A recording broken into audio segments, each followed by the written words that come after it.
woman found something strange on the side of the highway. In such a desolate place there was actually a museum. Driven by curiosity, the woman mustered her courage and walked toward it, but the closer she got to the building the weirder it felt. It was clearly an abandoned house that had been deserted for a long time, but on the door it said open at 11 o'clock. The woman checked the time, and decided to look around first. Unexpectedly she saw a car parked on the side, which was enough to prove that someone was inside. Who would build a museum in a place like this, and what could be the purpose of its existence? Just as the woman's mind was racing, she suddenly heard the sound of a door opening. A man dressed in outdated clothes walked out from inside. He officially began this mysterious journey, but there were only some creepy statues inside. There didn't seem to be anything special about the place. The curator saw through Daisy's thoughts, so he took her to a larger exhibition hall. But unexpectedly the air conditioner broke down today. Inside were objects all related to crime. The curator said that every item here had a dark and eerie history behind it. Daisy was drawn to a helmet that looked like high tech. Then the curator began to explain to her the origin of this thing. In a hospital located in New York, there was an independent scientific research institute, and the young curator had once worked there. That day Dr. Jeff was trying to save a patient, but because he didn't know the patient had taken antibiotics earlier, it caused him to give duplicate medication and the patient died.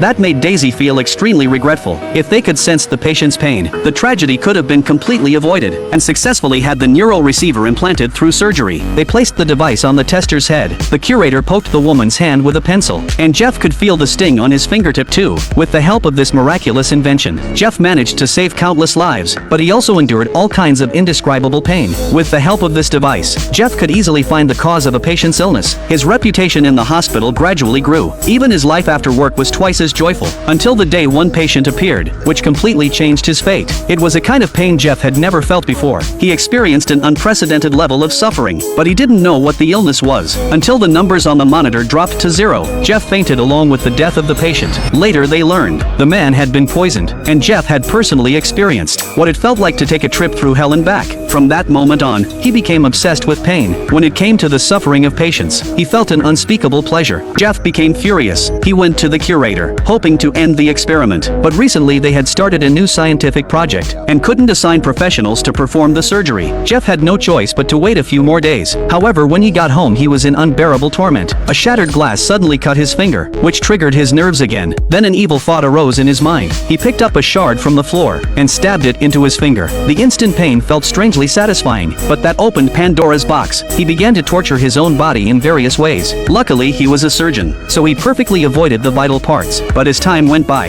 he could no longer satisfy his desire. So one dark windy night, he found a homeless man on the street. Jeff pulled out his stun baton, and shocked the man unconscious. Then he put a hood over the man's head, picked up a power drill, and aimed it at his skull. That once again let Jeff feel the thrill of near death. But after that, Jeff turned into a vegetable. Daisy stared at the device before her in disbelief. After finishing the story, the curator began to sweat heavily. That could help solve his troubles. They could extract the woman's consciousness in digital form and place it into the host's brain. Simply put, humans only use 40% of their brain capacity. Most of it is left idle. With this technology, they could place the woman's consciousness inside the man's brain. They would share the same sensations, and she could see everything the man saw. After much thought, the man finally agreed to their plan. It might be the only way to bring his wife back to him. As the doctor extracted the woman's consciousness, he then implanted it into the man's brain. The moment he opened his eyes, his wife appeared in a virtual space, and through the man's perspective, she could clearly see the outside world. She could even talk to her husband. The man could hardly believe he could actually hear his wife's voice so clearly. The curator told the man to take a bite of an apple. The woman inside felt the same sensation. The man nervously took a bite, and the taste of the apple instantly reached the wife's mouth. The man could no longer stand his wife's nagging. He angrily opened the fridge, grabbed the food she hated most, and ate it without hesitation.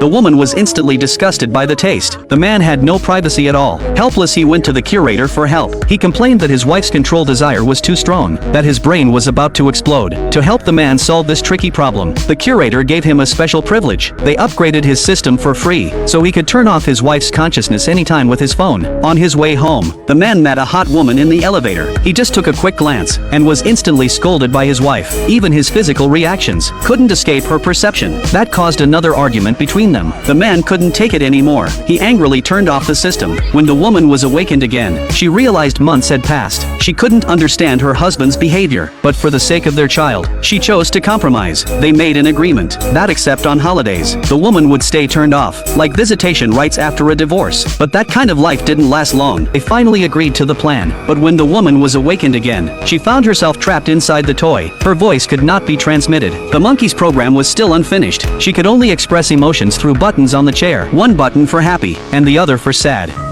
Monkey loves you. Monkey needs a hug. The wife completely broke down. She kept hitting the buttons over and over, which made the female neighbor uncomfortable. The neighbor began to threaten her with death. Staring at the woman who had taken everything from her, the wife could do nothing. And that was when Daisy realized the so-called museum was actually a collection of criminal artifacts. After the United Nations declared consciousness transfer illegal, the toy monkey was stored here. Even today, the woman's consciousness was still inside. The man's family would receive a huge fortune. Thinking his family would live worry-free, the man agreed to sell his own soul. The moment he sat in the electric chair, the curator used black technology to upload the man's consciousness online. With the help of the holographic projection, the virtual man appeared in the museum. But what he never expected was, when the curator flipped the switch, Daisy instantly sat in the electric chair again. As the current passed through, he suffered the pain of electrocution once more. Every volt of electricity shot through the man's head. The curator knew the human limit was 15 seconds. To make the man the museum's golden attraction, he set the safety time to 10 seconds. After the tech company went bankrupt, the curator decided to make a living on his own. Soon the museum's business started booming, and most people who came. But the woman in front of him was the man's daughter. Turns out her father had been framed. After her mother's repeated appeals, her husband's name was finally cleared. But because he signed a contract with the museum, no matter how much his wife protested, the man remained trapped there. The museum's business grew colder and colder, and was despised by almost everyone. To keep the money coming in, the curator even increased the shock duration to please those sick customers, until one particular customer showed up. Seeing the pile of cash in his hand, the curator once again lost his principles, and the man became a vegetable because of it. Later the wife came to the museum, and when she saw her husband tortured into unconsciousness, she downloaded all of his consciousness. She wanted to take revenge the same way, by transferring his soul into her father's virtual body. She wanted the curator to feel her father's pain himself, but this time, she didn't set any limit. The curator would loop endlessly in the man's body. Her father was finally freed from his torment. The curator was turned into a meme. In the end, Daisy took the pitiful toy monkey and left this place forever, while the Black Museum eventually vanished from the world.